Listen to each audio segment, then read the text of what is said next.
아마 이곳에 계신 많은 분들이 오랜 기간 동안 예수를 믿고 신앙 생활을 해 오셨을 것입니다.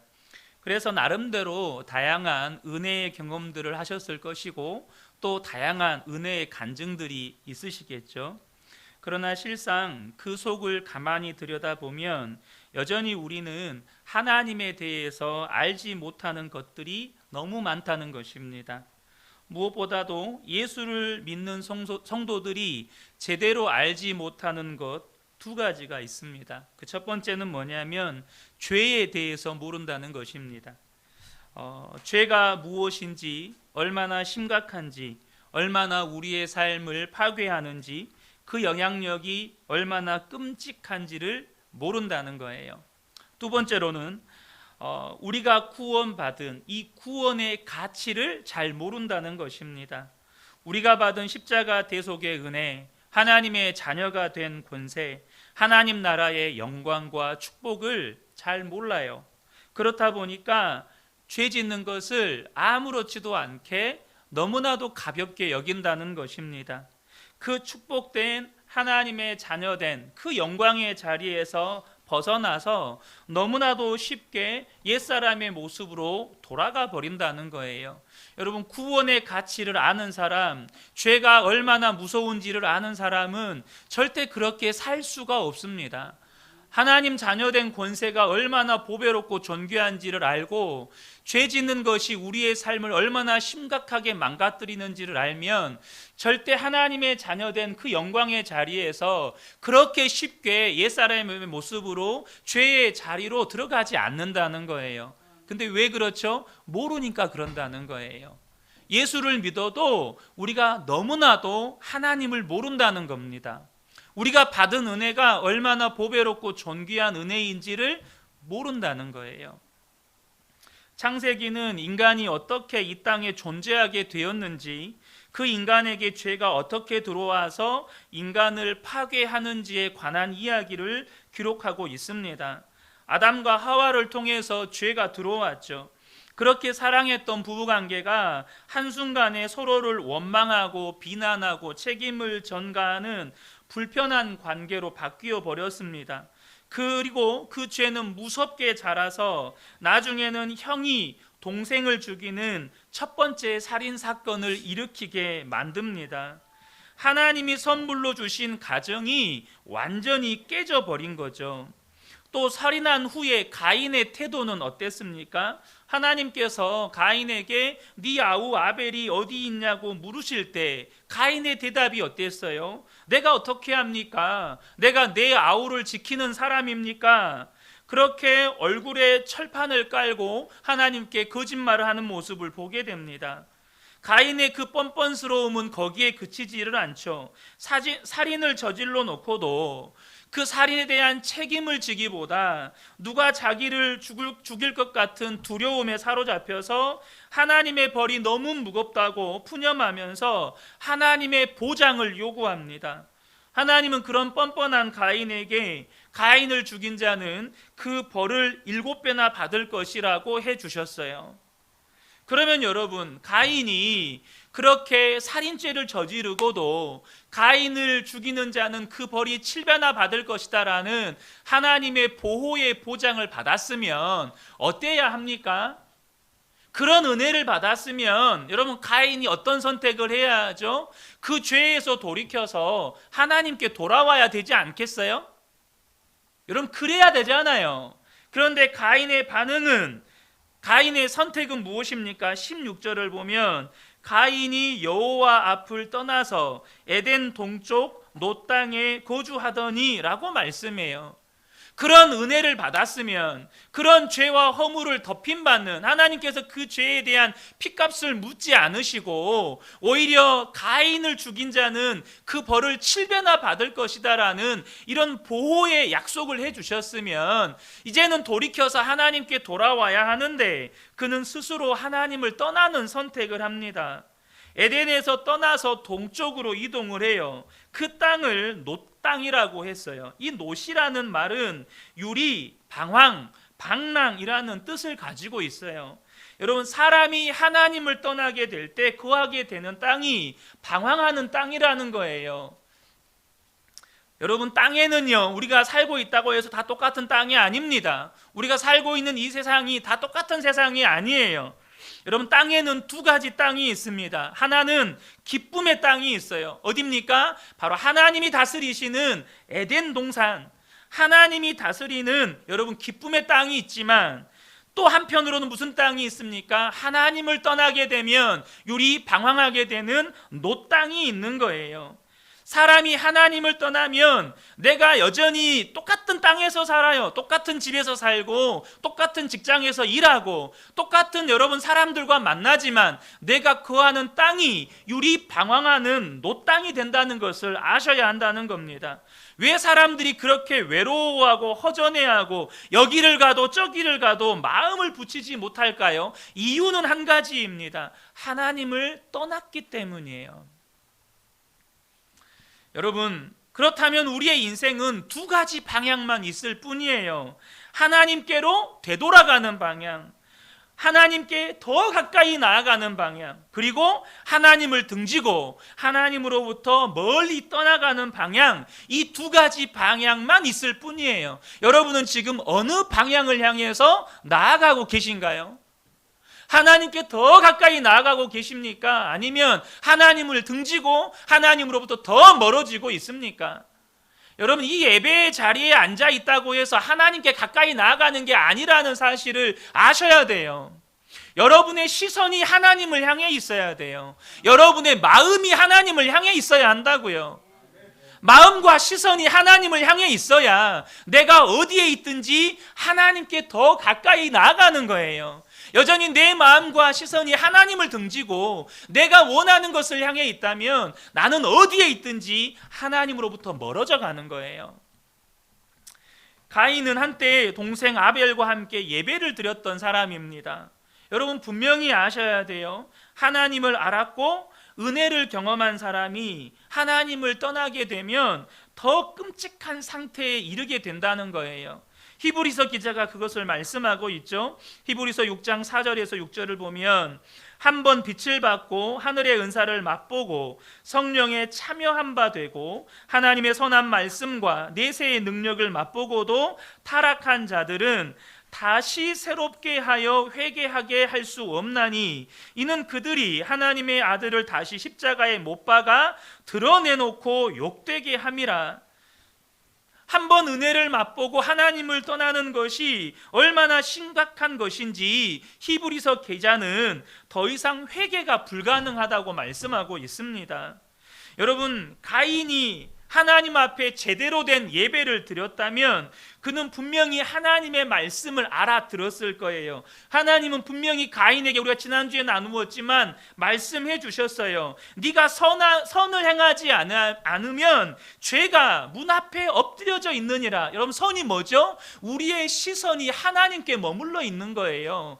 우리의 마음이 하나님을 떠나지 않고 우리의 목적지 되시는 영원한 하나님을 바라보고 있는 거, 여러분, 그게 선이라는 거예요. 그런데 가인은 어땠습니까? 하나님 바라보지 않았어요. 여러분, 왜 그토록 많은 성도들이 예수를 믿는다고 하면서도 죄의 유혹에 그렇게 쉽게 넘어가면서 죄를 짓습니까? 여러분, 아주 직설적으로 단도직입적으로 말하면 진정한 예배를 드리지 않기 때문이에요. 교회 마당만 밟고 돌아가는 것이죠. 우리가 불편한 진실이지만 직시해야 할 것은 여러분 직시하셔야 돼요. 여러분 자신을 말씀 앞에 정직하게 직면하셔야 한다는 겁니다. 여러분, 그렇게 많은 예배를 드려도 예배를 건성으로 드리면 절대 죄를 이기지 못합니다. 하나님의 이름만 부르다가 하나님을 등지는 사람이 되는 거예요. 가인의 후손들이 바로 그런 존재들입니다. 한때 하나님을 알았어요. 하나님을 알았지만 하나님으로부터 점점 멀어져 가는 것입니다. 하나님의 이름만 부르다 하나님을 등지는 사람이 되는 거죠. 애초에 하나님을 몰랐던 사람들이라면 회개의 기회라도 있어요. 그러나 하나님을 알고도 은혜를 맛보고도 하나님을 떠난 사람들은 더 끔찍한 결과를 맞이하게 된다는 거예요. 여러분, 사회주의와 공산주의라고 하는 괴물을 낳아서 전 세계를 절반으로 갈라놓고 수억 명의 피를 흘리게 만든 칼 마르크스 아시죠? 여러분, 그 사람이 유대인 기독교 가정에서 태어난 사람이에요. 여러분, 히틀러도 김일성도 여러분 다 기독교 가정에서 태어난 사람들이라고요. 그들이 하나님을 몰랐던 사람들이 아닙니다. 하나님을 알았어요. 그들도 한때 하나님의 이름을 불렀고 하나님 앞에 예배했던 사람들이라고요.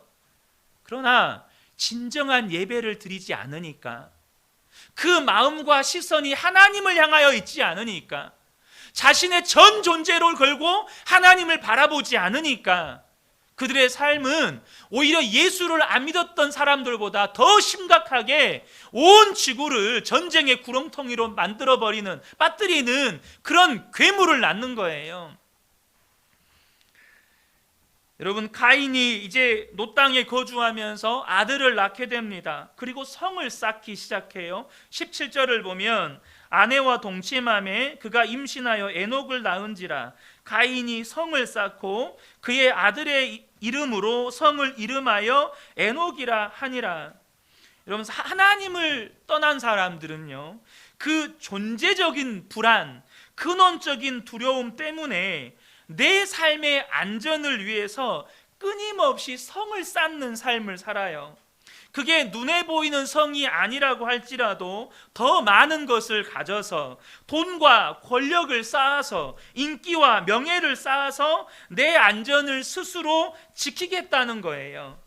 하나님을 떠난 사람들은 고독하고 불안하기 때문에 내 성을 쌓는 일에 인생을 겁니다. 다시 말하면 성공하기 위해서 인생을 걸어요. 나 때에 안 되면 내 자녀에 대해 때라도 어떻게든 성공하게 하려고 또 자녀들에게 올인합니다. 그러나 여러분 아셔야 돼요. 그것이 우리에게 안전을 가져다 주지 않는다는 겁니다. 오히려 내가 쌓은 성에 갇힌 존재가 되어버려요. 더 외롭고 더 공허하죠. 그것이 하나님을 떠난 사람들의 삶의 방식이라는 거예요. 그리고 가인은 그 성의 이름을 아들의 이름을 따서 에녹이라고 합니다. 내 안전을 지키는 것이 소유를 늘리는 것이고 또 그 소유를 유산으로 자녀들에게 물려주는 거예요. 여러분, 소유를 유산으로 물려주는 것이 하나님을 떠나서 불안해하는, 두려워하는 인간들의 속성이라는 것을 아셔야 합니다. 여러분, 여러분의 유산을 자녀들에게 물려주기 위해 애쓰지 마세요. 하나님의 유업을 물려받는 자녀가 되게 하세요. 하나님의 유업을 물려받아야 내 자녀들이 안전해지는 거예요. 하나님의 유업을 물려받아야 내 자녀들이 평안하게 사는 거예요.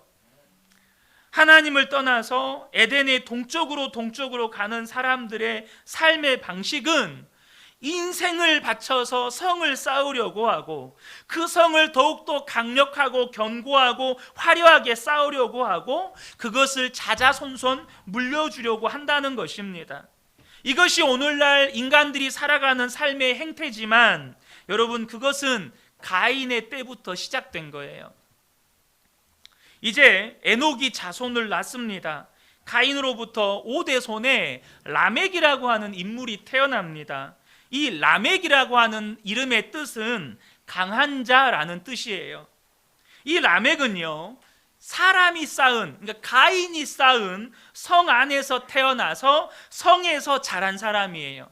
그러니까 인간의 필요에 의해서 인간 스스로를 지키기 위해서 만들어낸 이 시스템 안에서 자란 인물이라는 것입니다. 그는 부모로부터 어렸을 때부터 강한 인간이 되라고 교육을 받은 것 같아요. 그러니까 이름을 강한 자라고 지었지 않겠어요? 라멕이야말로 자기의 힘과 능력으로 무언가를 이루어가는 인간의 표상이라고 할 수 있습니다. 어떻게든 내 힘으로 무언가를 이루려고 하고 그렇게 해서 점점 강한 사람이 되었겠죠. 그런데 여러분, 그렇게 강력하고 출중한 강력한 자가 된 가인의 후손 라멕이 어떻게 살았어요? 19절을 보면 라멕이 두 아내를 맞이하였으니 하나의 이름은 아다요 하나의 이름은 실라였더라. 그러니까 똑똑하고 능력이 있고 강한 자가 된 라멕이 한 일이 뭐냐면 두 명의 아내를 얻는 거였어요. 하나님은 분명히 가정을 만드실 때 일부 일처제를 말씀하셨습니다. 아담이 하와를 처음 보았을 때 너무나도 감탄하고 그 성령님이 주시는 감동 속에서 아내를 바라보면서 내 뼈 중에 뼈요 내 살 중에 살이로다 그런 감탄을 터뜨립니다. 그리고 그렇게 사랑해서 하나 된 가정은 벌거벗었으나 부끄럽지 않은 가정이었어요. 무슨 말이죠? 그 가정은 모든 허물을 덮어주고 모든 연약함을 보호받을 수 있는 그런 가정이었다는 것입니다.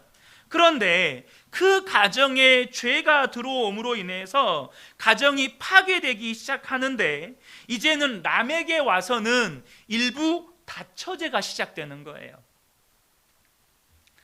가정에 죄가 들어와서 무슨 문제가 생겼습니까? 가정의 하나됨, 가정의 화목이 깨졌다는 거예요. 단순히 화목이 깨진 정도에서 그친 것이 아니고 여러분 복잡해졌어요. 우리가 다 알지 않습니까? 혹시 여기 계신 남자분들 중에서 라멕이 부러운 분 계세요? 우와, 아내가 2명이나 되냐? 혹시 아내가 여럿 된 게 여러분 부러운 분 계십니까? 감사합니다. 여러분 부러우신 분이 계시다면 여러분 정신 똑바로 차리셔야 합니다. 여러분 지금 합법적으로 아내를 넷 거느릴 수 있는 나라들이 있습니다. 어느 나라죠? 중동 이슬람 국가들. 여러분 이슬람 국가 부러우세요? 여러분 우리가요 한 명뿐인 아내도 온전히 사랑하지 못해서 얼마나 많은 갈등과 어려움을 겪습니까? 이것이 우리의 실상이에요. 근데 한 명도 제대로 사랑하지 못하는 우리가 아내를 여럿씩 거느려 보세요. 이건 전쟁터도 아니고 가정이 지옥되는 겁니다. 얼마나 많은 갈등이 일어나고 또 얼마나 많은 복잡한 일들이 생기겠어요. 여러분 죄가 들어와서 에덴을 떠나 동쪽으로 하나님으로부터 멀어지면 멀어질수록 가정의 화목이 깨지고 복잡해지고 상처가 많아진다는 사실을 아셔야 돼요.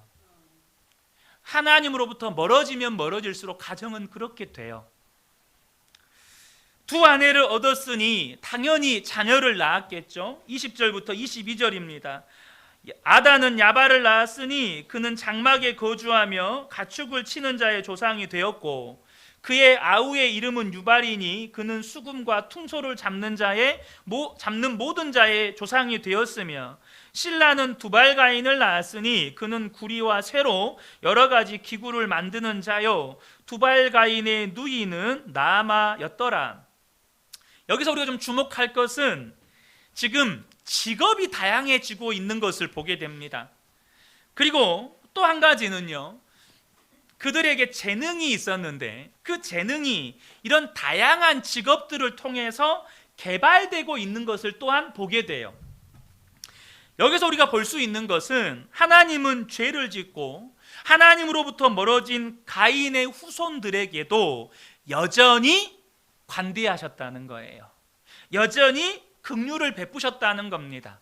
그들의 재능을 빼앗지 않으셨고 또 그들의 재능을 인정해 주셨고 그들이 여러 가지 직업들을 통해서 그들의 재능이 개발되고 꽃피우게 만들어 주셨습니다. 이것이 예수를 믿는 우리들에게 때로는 시험거리가 돼요.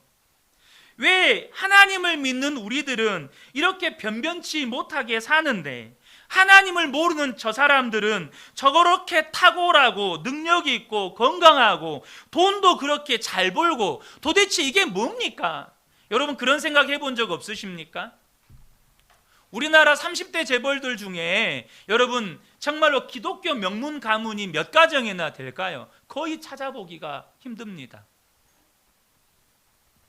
제가 청년 때 어떤 자매로부터 이런 이야기를 들은 적이 있어요. 자기는 예수 믿는 형제하고는 절대 결혼하고 싶지가 않대요. 왜냐하면 교회 다니는 형제들을 보면 다들 별 볼 일 없다는 거예요. 우리 형제들 회개하고 정신 똑바로 차려야 돼요. 자매들이 그런 생각을 해요. 근데 교회 다니는 형제들을 보면 안 믿는 남자들보다 매력이 없다는 거예요. 외모가 잘생긴 것도 아니고 능력이 있어 보이지도 않고 그렇게 못나 보인다는 거예요.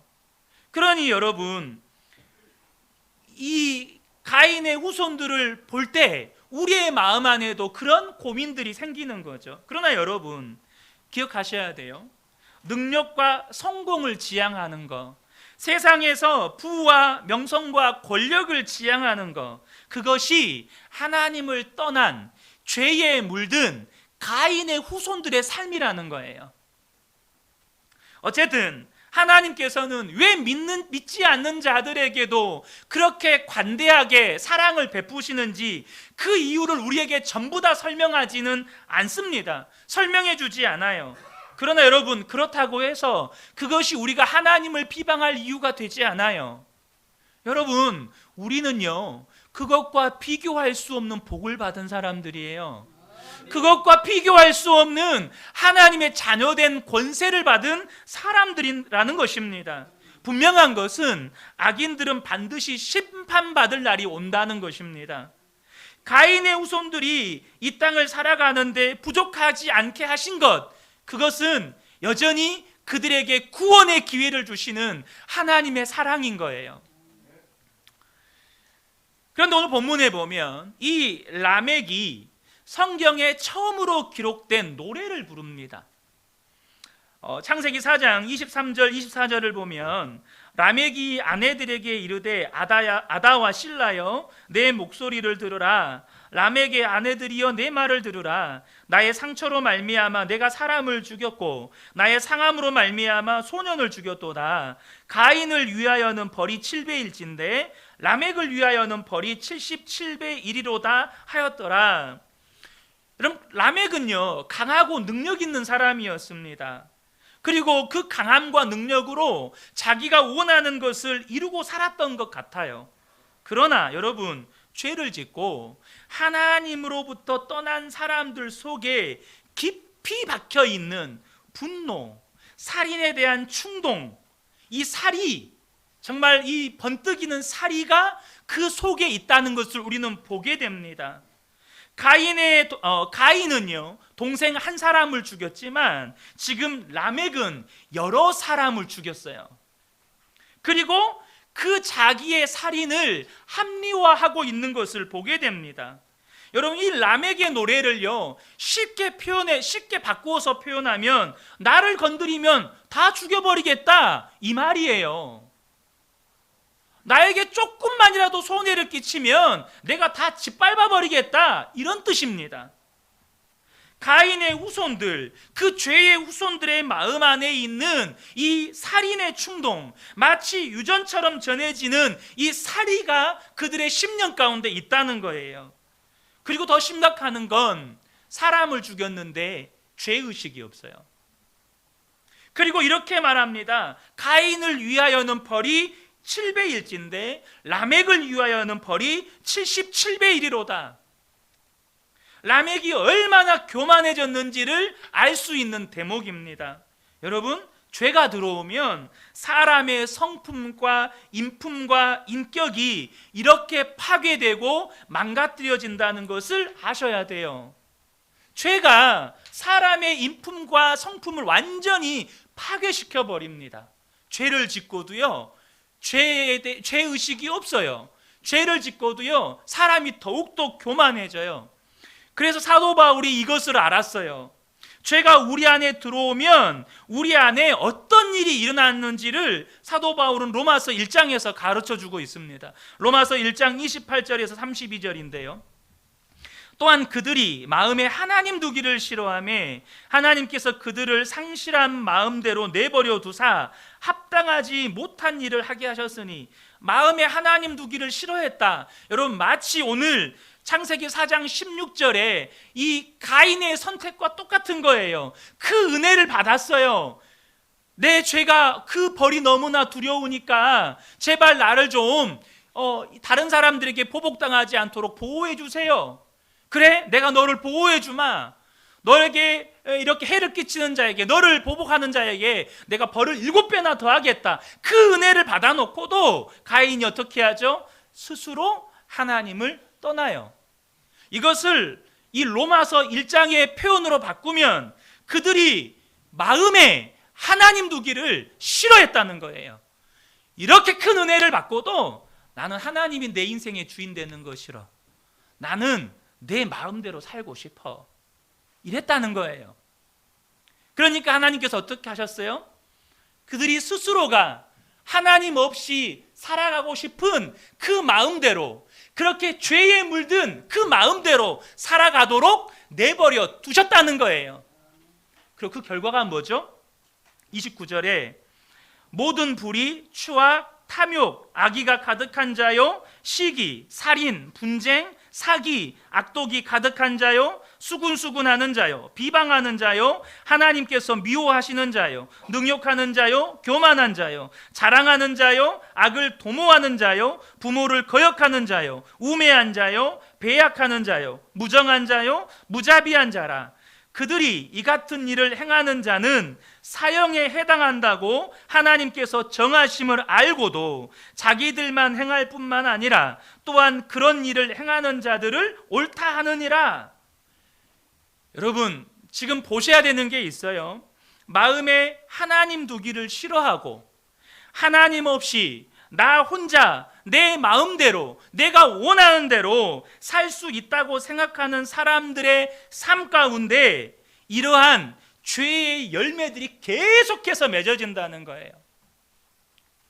수많은 죄의 열매들이 맺어지고, 더 끔찍한 일은 이런 일을 행하는 자들이 서로를 향해서 야, 그렇게 살아도 괜찮아, 오히려 그렇게 사는 게 잘 사는 거야, 그렇게 사는 것이 세상에서 인정받는 거야, 그렇게 죄 짓고 사는 것을 서로가 서로를 향해서 옳다고 말해주고 또 서로가 서로를 변호해 준다는 거예요. 여러분 보지 않으세요? 지금 끊임없이 동성애를 합법화 만들려고 하는 이 하나님을 대적하는 시도, 야, 그렇게 죄를 짓고 사는 거는 법적으로 보호해 줄게, 이제는 법으로 그렇게 살도록 보호해 줄게, 법으로 너희들이 마음껏 죄 짓고 살도록 보호해 준다는 거예요. 여러분 어떻습니까? 하나님으로부터 멀어지면 우리의 삶에 이런 삶의 열매들이 맺어진다는 거예요. 왜 그럴까요? 자기 혼자만 죄 지으면 불안하거든요. 분명히 로마서 1장의 말씀은요, 하나님께서 그 모든 죄에 대해서 사형이다, 그렇게 죄 지으면 지옥 간다 라고 말씀해 주셨다는 것을 안다고요? 모른다고요? 알아요. 모르는 게 아니에요. 근데 나 혼자 죄 지으면 불안하잖아요. 나 혼자 그렇게 살면 두렵잖아요. 그러니까 다른 사람도 함께 죄를 지어줘야 나도 마음이 좀 편해지는 거거든요. 나와 똑같이 사는 사람들이 주변에 좀 있어줘야 내가 더 마음껏 죄를 지을 수가 있거든요. 세상을 그렇게 만들어야 내가 마음껏 죄 짓고 살 수 있거든요. 여러분, 저와 여러분이 깨어서 세상을 분별하실 수가 있으셔야 돼요. 그러면 여러분, 이 땅은 가인의 후손들로 가득 차게 되었나요? 하나님은 그렇게 하지 않으십니다. 하나님께서는 아벨의 후손을 준비하셨어요. 분명 아벨은요, 가인에 의해 살해당했습니다. 그러나 그의 죽음으로 말미암아 아벨의 후손, 다시 말하면 믿음의 계보가 끊기지 않았어요. 하나님께서 가인의 손에 죽은 아벨의 피가 부르짖는 소리를 들으셨다고 하셨어요. 그리고 하나님께서 그 소리를 외면하지를 않으셨습니다. 25절에 보면 아담이 다시 자기 아내와 동침함에 그가 아들을 낳아 그의 이름을 셋이라 하였으니 이는 하나님이 내게 가인이 죽인 아벨 대신에 다른 씨를 주셨다 함이며 라고 말씀합니다. 지금 아담이 다시 하와와 동침해서 아들을 낳았는데 이름을 셋이라고 지었어요. 여러분, 가인이 아벨을 죽였잖아요. 그런데 하나님께서 아벨 대신 다른 씨를 주신 겁니다. 아벨의 소리를 들으신 거예요. 정확히 말하면 피의 부르짖음을 들으신 거예요. 이 셋이라는 이름에는 보상, 반환이라는 뜻이 담겨져 있습니다. 그러니까 하나님께서 셋을 통해서 죽은 아벨을 보상하셨다는 거예요. 하나님께서 죽은 아벨을 다시 돌려주신 것입니다. 마치 하나님께서 아브라함이 이삭을 바칠 때 이삭을 다시 아브라함에게 돌려주신 것처럼 믿음의 예배를 드린 아벨의 피를 받으시고 다시 셋이라고 하는 아벨의 계보를 잇는 믿음의 후손을 아담에게 돌려주셨다는 거예요. 하나님께서 아벨을 받으신 거예요. 그래서 히브리서 기자에 의하면 아벨은 첫 번째 순교자가 됩니다. 믿음을 지키고 바른 예배를 드렸다가 가인에 의해서 죽었지만 하나님이 받으시는 순교자가 된 거예요. 사실 오늘 본문을 보면요, 셋의 후손에 대한 기록은 가인의 후손들에 대한 기록에 보면 굉장히 짧아요. 딱 2절밖에 없습니다. 가인의 후손들에 대한 기록은요 거의 이 9절에 해당하고 나머지 2절이 이 아벨의 후손, 셋의 후손들에 대한 기록이에요. 뭘 말하는 걸까요? 그 말은 가인의 후손들의 삶은 하나님을 떠나니까 그렇게 복잡해졌다는 거예요. 반면 셋의 후손들의 삶은 그만큼 단순했다는 거예요. 별로 기록할 게 없어요. 왜요? 그들의 삶은 너무너무 단순했거든요. 그냥 하나님 바라보고 하나님이 인도하시면 하나님이 인도하시는 대로 따라 살아가고, 이후에도 셋에 대한 기록이 있거든요. 셋의 후손들에 대한 기록이 있어요. 근데 셋의 후손들에 대한 기록은 뭔만 있는지 아세요? 셋이 누구를 낳고 또 누가 누구를 낳고 또 누가 누구를 낳았는데 이제 노아 때까지 가는 거예요. 낳았다라는 기록밖에 없어요. 왜 그럴까요? 그들은 하나님 바라보고 하나님을 섬기는 것 외에 자기 성을 쌓는 일을 하지 않았어요. 근데 가인의 후손들은 자기 성을 쌓는 일을 이것으로도 쌓아보고 저것으로도 쌓아보고 쌓는 성들이 너무 많다 보니까 기록할 내용들이 많은 거예요. 여러분, 여러분의 삶이 복잡해지지 않기를 축복합니다. 여러분의 삶이 정말로 단순해지기를 축복합니다. 여러분의 부부관계도 정말로 단순해지기를 축복합니다. 정말로 부부가 한 마음을 품고 함께 하나님을 바라보고 하나님의 말씀에 마음을 아파요 순종하고 그런 가정 되기를 축복합니다. 여러분, 지금 저와 여러분들이 이 땅에서 성을 쌓다가 부와 명예와 호화스러움을 추구하다가 그래서 유리방황하며 상처와 복수로 점철된 복잡한 이 가인의 계보로 인생이 끝나게 되지 않기를 축복합니다. 셋의 후에 셋을 통해서 이어가는 믿음의 족보, 그 믿음의 계보에 편입되기를 여러분 예수님의 이름으로 축복합니다. 셋도 아들을 낳아요. 26절에 보면 셋도 아들을 낳고 그의 이름을 에노스라 하였으며 그때의 사람들이 비로소 여호와의 이름을 불렀더라. 언제 이 셋의 후손들이, 셋과 그의 후손들이 여호와의 이름을 불렀다고요? 에노스를 낳았을 때, 에노스가 태어났을 때, 이 에노스라는 이름에는요 연약하다라는 뜻이 있습니다. 치명적인 약함을 뜻해요. 어쩌면 에노스는 태어났을 때부터 부모들이 볼 때 살 수 없을 것처럼 연약하게 태어났는지도 모르겠어요.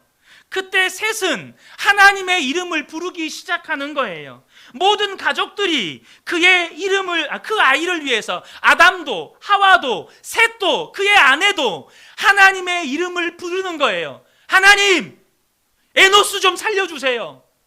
그렇게 하나님을 부르는 겁니다. 여러분, 우리가 때때로 이해가 안 될 때가 있어요. 나는 왜 이렇게 연약한가? 나는 왜 이렇게 가난한가? 나는 왜 이렇게 인물이 못 났는가? 나에겐 왜 이렇게 이런저런 재능이 하나도 없는가? 여러분 그렇지 않습니까? 저도 한때 왜 이렇게 내 삶에는 이렇게 고난이 많은가? 도무지 이해가 안 됐어요. 하나님 도대체 언제까지입니까? 왜 이렇게 많은 고난들을 주십니까? 그렇게 하나님께 악을 바락바락 써가면서 대들었던 때가 근데 여러분, 뭘 보여주시는 겁니까? 하나님께서 우리의 연약함을 통해서 일하신다는 것을 보여주시는 거예요. 이해할 수 없지만 그 연약함을 통해서 우리가 하나님의 이름을 부르는 것을 기뻐하시는 거예요. 우리의 입술을 통해서 하나님의 이름이 불려지는 것을 하나님은 기뻐하시는 거예요. 이스라엘 백성들이 애굽 땅에서 고통 중에 여호와의 이름을 기억하고 하나님의 이름을 불렀습니다. 그때 하나님께서 출애굽을 시작하시는 거예요. 누구를 지도자로 세웠습니까? 애굽의 왕자, 능력 있는 모세를 이스라엘 백성의 지도자로 세우지 않았어요. 오히려 애굽의 왕자였을 때는 살인자가 되고 말았습니다. 그러나 광야에서 40년간 목동 생활을 하면서 아무것도 할 수 없다는 고백이 튀어나올 때, 호렙산에서 하나님 앞에 나는 아무것도 할 수 없사오니 내 형 아론을 보내십시오, 나는 못합니다, 그 고백이 터져 나올 때 하나님께서는 모세를 이스라엘 민족의 지도자로 세우셨어요. 저와 여러분이 하나님 앞에서 철저하게 무능하고 무력한 자인 것을 고백하는 분들이 되시기를 축복합니다. 여러분, 셋의 자손은 내가 누구인지를 아는 거예요. 내가 얼마나 치명적으로 연약한 자인 것을 아는 사람들이야말로 진정한 믿음의 계보에 들어갈 수 있는 믿음의 후손들이에요. 여러분, 이 연약한 자들의 계보를 통해서 예수 그리스도가 오셨어요. 예수님은요, 그 강력한 자들, 자기의 성을 쌓는 자들, 세상에서 권력의 정점에 서 있고 능력의 정점에 서 있고 힘의 정점에 서 있는 가인의 후손, 라멕의 후손으로 오지 않으셨어요. 아벨의 족보, 셋의 족보, 치명적인 연약함이 있어서 하나님의 이름을 부를 수밖에 없는 에노스의 족보로 예수님은 이 땅에 오셨습니다. 자신의 연약함을 깨닫고 하나님의 이름을 부르는 것, 이거보다 더 큰 특권이 없다는 거예요. 여러분, 하나님의 이름을 기억하는 것보다 더 큰 능력이 없다는 것을 아셔야 돼요. 여러분, 다른 능력 찾지 마세요. 여러분, 돈으로 여러분의 능력을 채우려고 하지 마세요. 권력으로 여러분의 능력 삼으려고 하지 마세요. 세상의 성공으로 여러분의 능력 삼으려고 하지 마세요. 그것이 하나님으로부터 멀어져 가는 사람들의 삶이라는 거예요. 여러분, 가인처럼 큰 성을 쌓는 것이 위대한 것이 아닙니다. 라멕처럼 여러 아내를 거느리는 것이 위대한 게 아니에요. 그게 능력이 아닙니다. 하나님을 기억하고 하나님 앞에서 내가 얼마나 연약한 존재라는 것을 깨닫고 날마다 나의 연약함을 고백하고 하나님의 이름을 찾고 하나님의 이름을 부르는 것, 그것보다 위대한 게 없다는 거예요. 비록 우리가 이 땅에서 낮고 천하고 무기력하고 보잘것없는 인생으로 평가받을 수 있지만 하나님 절대 내버려 두시지 않습니다.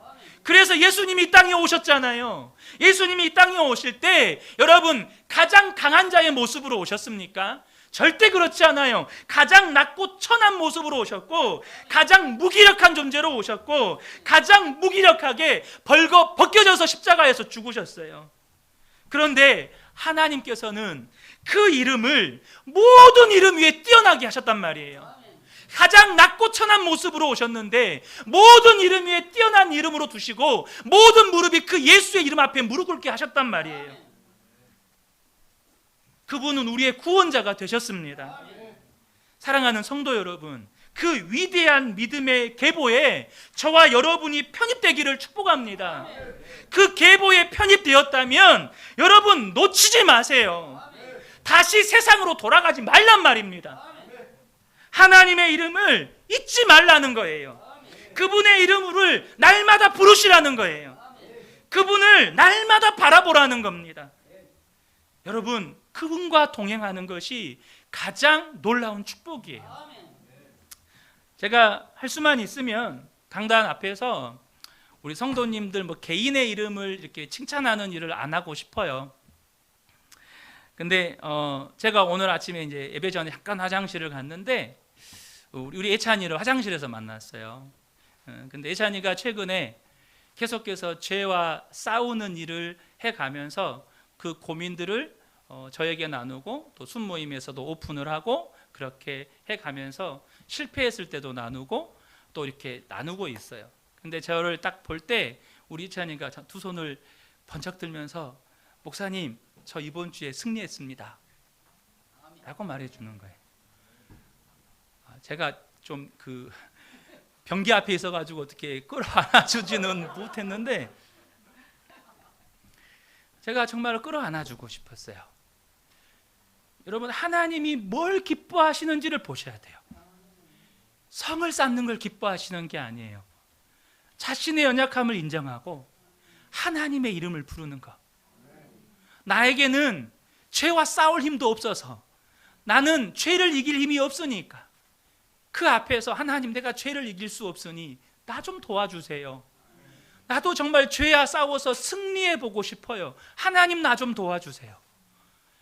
여러분, 여러분의 이름이 이 땅 가운데서 높아지지 않아도 여러분, 우리를 둘러싼 허다한 증인들이 그거 보고 있다는 거 아세요? 그렇게 연약함을 인정하고 하나님의 이름을 부르는 그곳에 허다한 믿음의 증인들이 박수치면서 함성을 지르면서 지금 승리하고 있다고, 죄에 싸워서 승리하는 믿음의 계보를 잇는 또 한 사람이 지금 이 자리에 있다고 얼마나 하늘에서 기뻐하는지 아세요? 사랑하는 성도 여러분, 우리 모든 성도님들이 정말로 가인의 계보가 아니라 아벨의 계보, 에노스의 계보를 잇는 그 믿음의 계보를 지켜가는 우리 모든 성도님들 되시기를 예수님의 이름으로 축복합니다. 아멘.